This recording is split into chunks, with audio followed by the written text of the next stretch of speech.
नमस्कार, स्वागत है आप सभी का पावर ब्रेकफास्ट में। आपके साथ मैं हूं नेहा आनंद। मिड वीक में हम कर चुके हैं प्रवेश, तो आइए देख लेते हैं कि बुधवार की सुबह अंतर्राष्ट्रीय बाजारों से हमारे लिए कैसे संकेत है। अब सारे मार्केट्स हम देख रहे हैं नए साल की छुट्टियों के बाद खुल ही चुके हैं।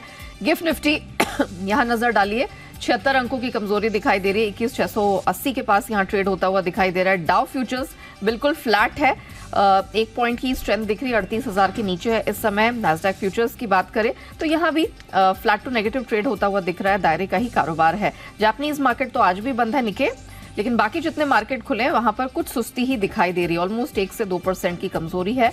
और कमोडिटी मार्केट की अगर बात करें तो साल का पहला कारोबारी दिन इनके लिए सुस्त साबित हुआ है। कच्चा तेल, सोना, चांदी सब थोड़े से ढीले ढाले ट्रेड करते हुए नजर आए हैं।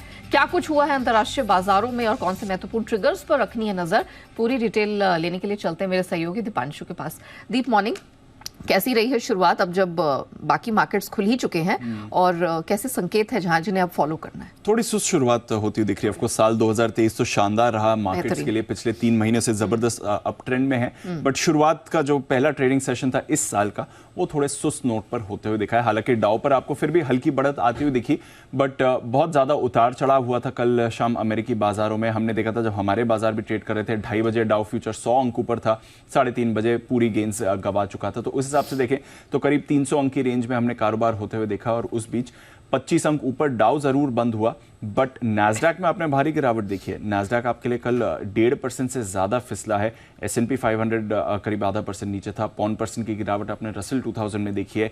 इनका विक्स कल 6% उछला है। तो थोड़ा वॉलेटाइल सेशन जरूर था, और आईटी में भारी बिकवाली की वजह से थोड़ा मूड भी बाजार का बिगड़ते हुए दिखा। इनफैक्ट जो नैस्डैक की 1.5% से ज्यादा की कल गिरावट आई है, वो 3 महीने में सबसे खराब इंट्राडे गिरावट हमने आती हुई देखी। तो सबसे खराब दिन था 3 महीने में नैस्डैक के लिए। लगभग सभी दिग्गज आईटी शेयर्स में आपने बिकवाली देखी, बट सबसे ज्यादा बिकवाली आपने एप्पल के शेयर में आती हुई देखी है। एप्पल का शेयर कल 3.5% से ज्यादा आपको टूटते हुए दिखा है। बार्कलेज ने कंपनी को डाउनग्रेड किया है, अंडरवेट रेटिंग दे रहे हैं वो एप्पल पर, और उनका कहना है कि जो नए आईफोन 15 की जो सेल्स हैं वो सुस्त रही हैं, वो उतनी अच्छी नहीं है जितनी होनी चाहिए थी, जिसकी वजह से इन्होंने एप्पल को डाउनग्रेड करा। डाउनग्रेड के बाद हमने देखा कि स्टॉक में आपने इस गिरावट भी आती दिखी, और ज्यादातर दिग्गज आईटी शेयर्स भी कल आपको कमजोरी ही दिखा रहे थे। इसके अलावा सेमीकंडक्टर शेयर्स में भी कल आपने बिकवाली आते हुए देखी है। एनवीडिया का शेयर भी कल काफी ज्यादा दबाव में था, तो उसकी वजह से भी बाजार का मूड माहौल बिगड़ते हुए दिखा है। ज्यादातर सेक्टर्स में आपने प्रेशर ही देखा था। बोइंग का शेयर भी कल 3.5% फिसला है, तो उसकी वजह से भी थोड़ा बाजार पर दबाव था। टेस्ला, हालांकि इन्होंने रिकॉर्ड डिलीवरीज करी हैं, इस शेयर पर भी कल आपने ज्यादा एक्शन बनते हुए नहीं देखा।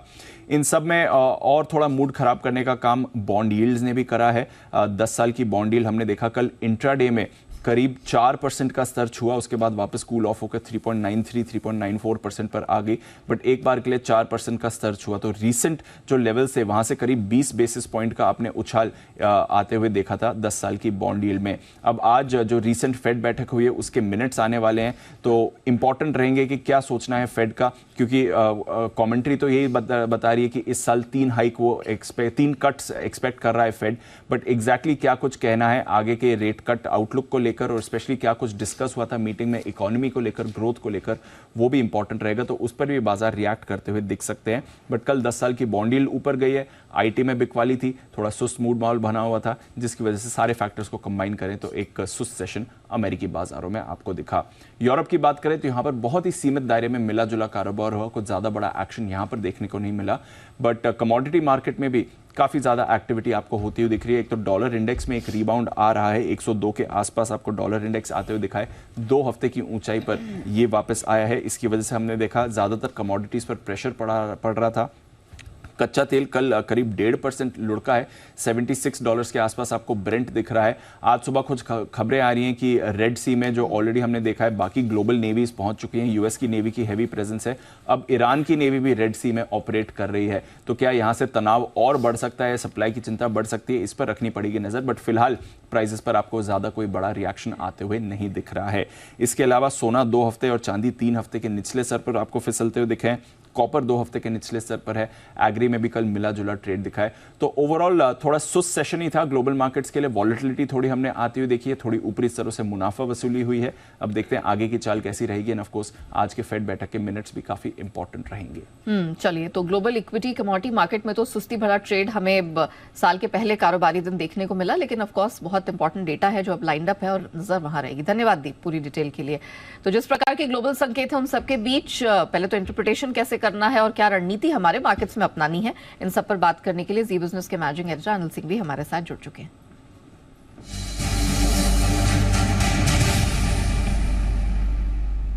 Sir morning. ग्लोबल क्यूज तो सर थोड़े ढीले ढाले ही दिखाई दे रहे हैं। डॉलर इंडेक्स भी चढ़ता हुआ एक बार फिर से दिख रहा है। तो सर आज कैसे मार्केट को हमें ट्रेड करना है? निफ्टी बैंक निफ्टी कहाँ रखे नजर? Good morning Neha. देखिए संकेत थोड़े से कमजोरी के हैं, कोई बहुत ऐसे ज्यादा कमजोरी अमेरिकी बाजारों में हुई वैसा दिखता नहीं है। और भारतीय बाजार 2 दिनों से कंसोलिडेशन कर ही रहे हैं। ऊपरी रेंज पर प्रॉफिट बुकिंग आती दिख रही है, तो निचले स्तरों पर आपको थोड़ी बहुत खरीदारी भी होती हुई दिख रही है।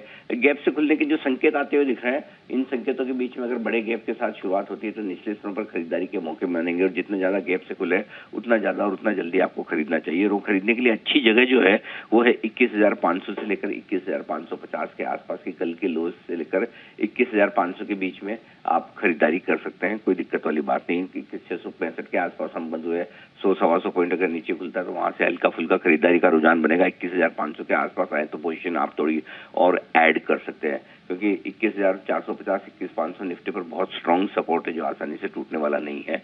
और निफ्टी कंपैरेटिवली बेहतर दिख रहा है। ऊपरी स्तरों पर 21,725 से 21,800 की रेंज ऐसी है जहां पर आपको बार बार लगातार प्रॉफिट बुकिंग आती दिख रही है। और आज भी अगर एक रिकवरी में वहां पर पहुंचने की कोशिश बाजार करता है तो वहां पर आपको एक बार प्रॉफिट बुकिंग करके फिर वापस से निचले स्तरों पर खरीदारी के लिए इंतजार करना चाहिए।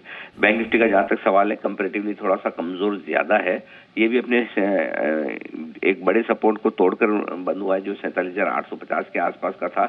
आज जरूरी है कि बैंक निफ्टी अपनी वीकली एक्सपायरी के दिन 47,850 के ऊपर बंद हो और 48,000 के ऊपर बंद हो जाए तो और भी बढ़िया है। वैसे बैंक निफ्टी के लिए एक अच्छी बात यह कि पुट कॉल रेशियो के लिहाज से देखेंगे तो बैंक निफ्टी काफी हद तक ओवरसोल्ड है। अगर ऐसे में कमजोर शुरुआत होती है तो बैंक निफ्टी में भी खरीदारी के मौके बनेंगे।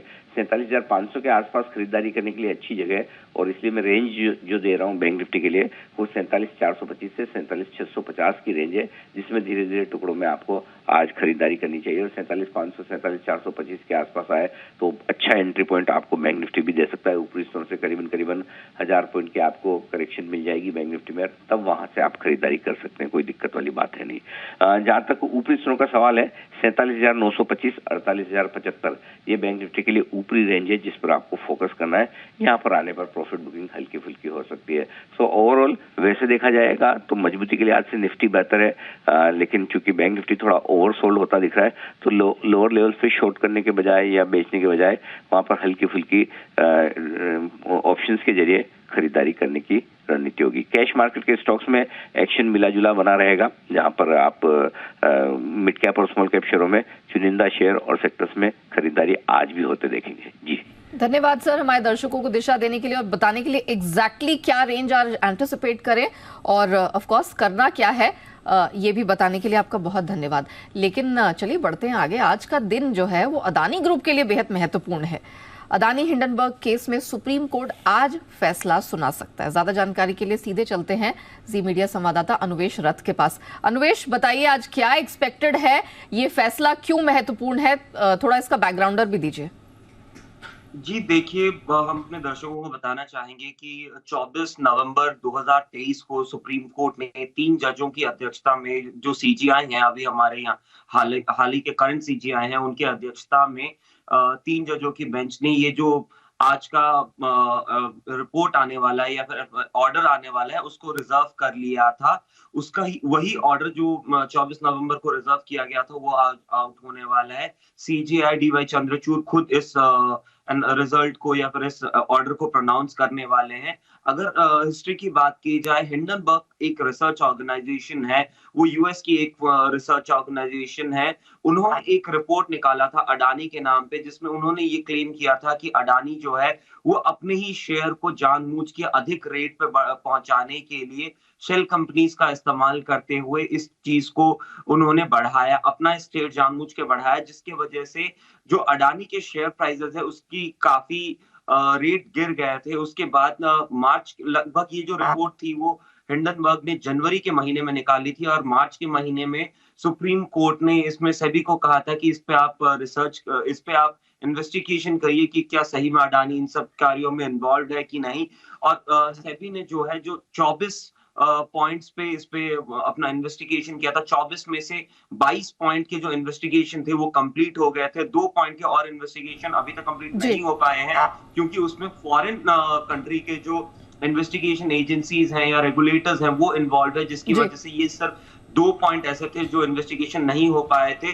24 नवंबर 2023 को जब सेबी ने अपने पॉइंट ऑफ व्यूज रखे थे, अपनी सारी चीजें बताई थी सुप्रीम कोर्ट को, तब उन्होंने ये कहा था कि 24 में से 22 हम कंप्लीट कर चुके हैं और उसमें हमें कुछ ऐसा एडवर्सली नहीं दिख रहा है जो अडानी ग्रुप ने अपने शेयर्स को इन्फ्लेट करने के लिए, बढ़ाने के लिए किया हो। हाल ही उन्होंने सारी जो तमाम जो कार्यवाही थी वो सुप्रीम कोर्ट में खत्म हो चुकी है और DY Chandrachud CJ of India के अध्यक्षता में आज इस ऑर्डर का प्रोनाउंसमेंट होना है, जो 24 नवंबर को रिजर्व रखा गया था। ओके, चलिए, तो महत्वपूर्ण फैसला यहाँ पर आने को है और उसका बैकग्राउंडर भी आपको अन्वेष ने दे दिया। धन्यवाद अन्वेष, वो पूरी डिटेल के लिए। हम आपसे आगे भी उस पर अपडेट लेते रहेंगे, लेकिन इसके अलावा भी बहुत सारी खबरें हैं, बहुत सारे ट्रिगर पॉइंट्स हैं जो उस पर आपको नजर रखनी है, क्योंकि उसके दम पर चुनिंदा स्टॉक सेक्टर्स में एक्शन देखने को मिल सकता है। बैंकों के यहाँ पर बिजनेस अपडेट्स भी आ रहे हैं, तो पूरी डिटेल लेने के लिए चलते हैं मेरे सहयोगी अरमान के पास। अरमान, पहले तो दर्शकों को बता दीजिए कौन से खबरों के दम पर एक्शन कहाँ दिखेगा, ट्रिगर्स क्या है?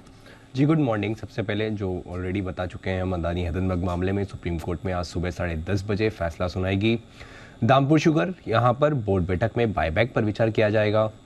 S&P global India manufacturing PMI दिसंबर का वो डेटा आता हुआ दिखेगा और भारत और साउथ अफ्रीका का जो सेकंड टेस्ट है वो आज भी चालू होता हुआ दिखेगा।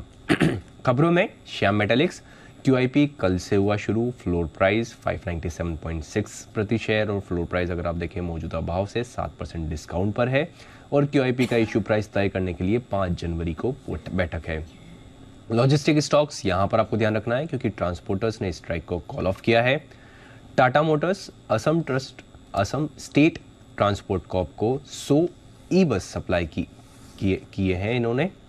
उसी के साथ साथ संधार टैग, संवर्धन Motherson, Varroc engineering, CIA automotive और सोना BLW प्रिसिजन, यहाँ पर भी आपको ध्यान रखना है क्योंकि Q4 में टेस्ला ने अनुमान से ज़्यादा गाड़ियाँ डिलीवर की हैं। चौथी तिमाही में कंपनी ने रिकॉर्ड गाड़ियाँ डिलीवर करते हुए दिखे हैं, तो उसके चलते इन सारी कंपनियाँ जो रिलेटेड हैं यहाँ पर फोकस दिख सकता है।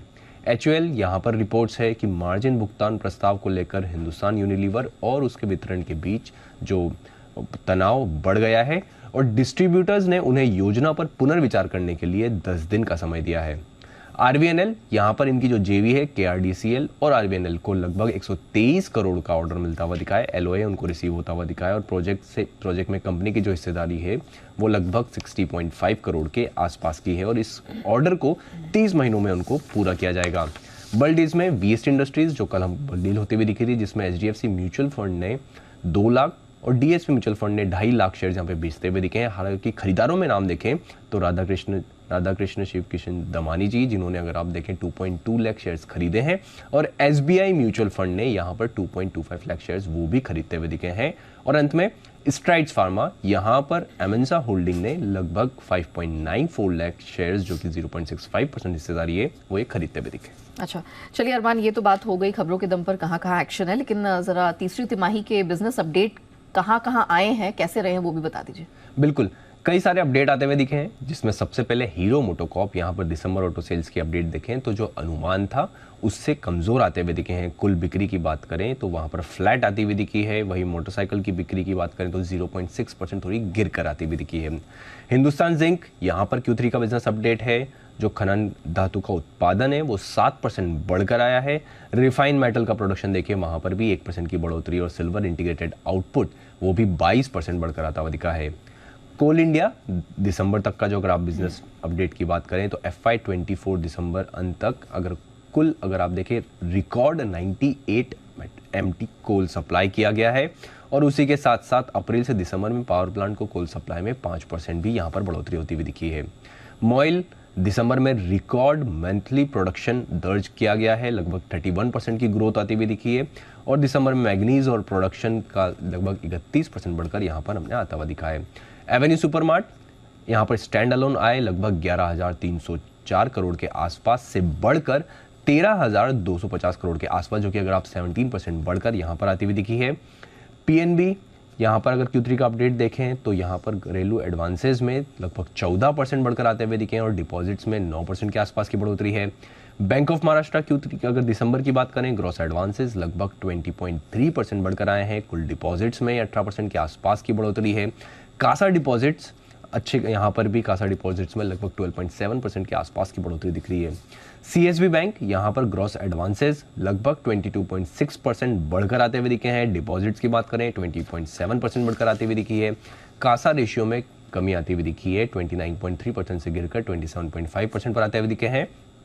और अंत में मारुति सुजुकी, यहाँ पर दिसंबर प्रोडक्शन का अपडेट है। दिसंबर में कुल उत्पादन 1.25 लाख यूनिट से गिरकर 1.21 लाख यूनिट्स आता हुआ दिखा है और उसमें अगर आप PV का उत्पादन देखें तो वहाँ पर भी थोड़ी बहुत गिरावट आती हुई दिखी है, 1.24 लाख से गिरकर 1.19 यूनिट्स। चलिए, तो ये कुछ बिजनेस अपडेट्स जहां पर हमारी नजर रहेगी, क्योंकि मार्केट इन पर भी रिएक्ट करेगा और उसी के दम पर यहां पर आपको कमाई का मौका या रणनीति बनाने का मौका मिल सकता है। और आइए कमोडिटी बाजार की रणनीति समझ लेते हैं। पृथ्वी फिनमार्ट के मनोज कुमार जैन हमारे साथ इस समय शो में शामिल हो चुके हैं। Manoj ji, good morning sir, बहुत स्वागत है आपका।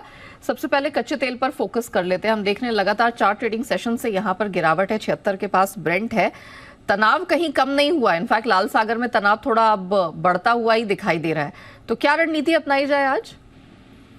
Good morning Neha ji. बिल्कुल, कल हमने शुरुआती सत्र में एक अच्छी तेजी भी बनते हुए देखी थी, लेकिन शाम के सत्र में हमने देखा कि डॉलर इंडेक्स में एक बड़ी बढ़त आते हुए देखी और अक्टूबर 2023 के बाद सिंगल डे के हाईएस्ट गेन्स कल बनते हुए देखे। साथ ही यूरोजोन के जो फैक्ट्री एक्टिविटीज के डेटा है वो लगातार 18 मंथ में जो है कॉन्ट्रैक्शन दिखाते हुए नजर आए, उसके चलते कीमतों में दबाव बनता हुआ नजर आया।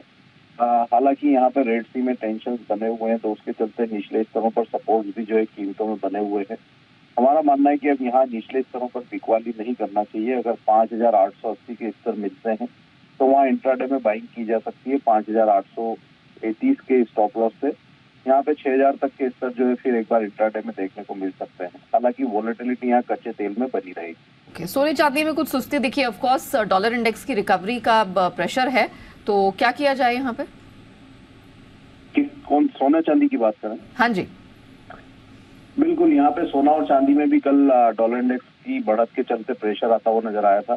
चांदी में थोड़ा सा दबाव रह सकता है बीइंग इंडस्ट्रियल मेटल, लेकिन हमारा मानना है कि सोने में यहाँ आज फिर एक बार रिकवरी जो है वो देखने को मिल सकती है।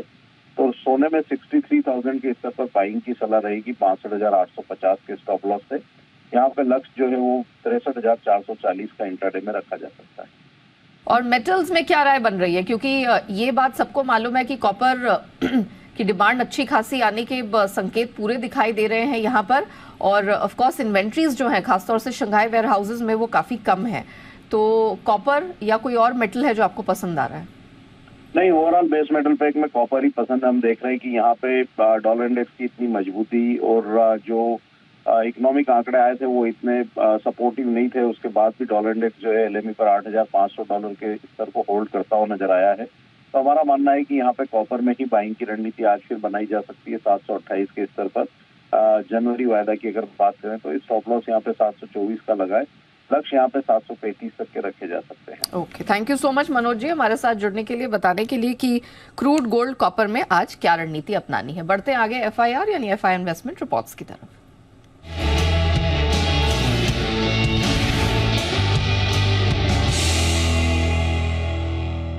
आइए जान लेते हैं कि विदेशी ब्रोकरेजेस की नजर कौन से स्टॉक्स पर है। अरमान बताइए।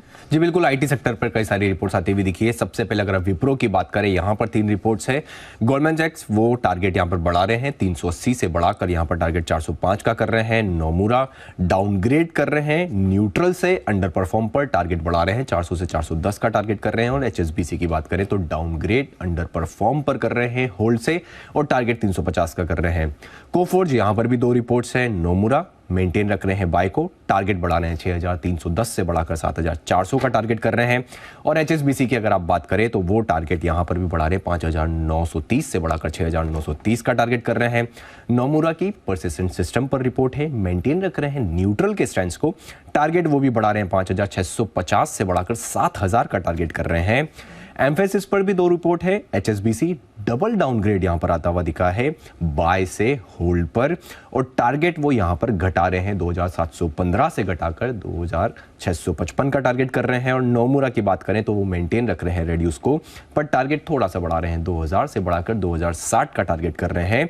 और अंत में टीसीएस पर यहां पर भी 2 रिपोर्ट्स आती हुई दिखी है। गोल्डमैन सैक्स की बात करें, वो टारगेट बढ़ा रहे हैं, 4020 से बढ़ाकर 4200 का टारगेट कर रहे हैं।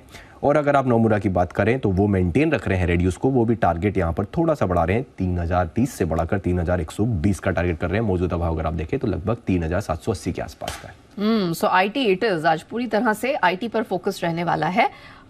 फॉरेन ब्रोकरेजेस की रिपोर्ट तो यही सुझा रही है। धन्यवाद अरमान पूरी डिटेल के लिए। पावर ब्रेकफास्ट को यही रैप अप करते हैं, लेकिन बने रहिएगा जी बिजनेस के साथ।